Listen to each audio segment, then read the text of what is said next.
তুমি তো বাবা, তুমি বুঝতে পারবে না। আমি বুঝতে পারছি স্বামী, আজ আমার ছয়টি সন্তান আমাকে ছেড়ে চলে গেছে। আজ আমি বুঝতে পারছি সন্তান হওয়া মায়ের কতটা কষ্ট আমি বুঝতে পারছি। তাই বলছি লোকের উপর অভিশাপ রয়েছে। ওই বিবাহ রাত্রিতে পর্দার কাল লাগে লোকেকে দংশন করবে।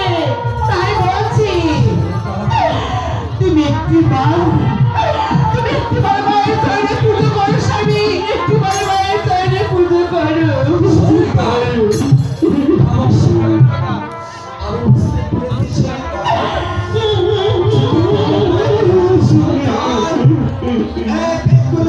সন্তান চলে যায় পরপারে, কোনো মা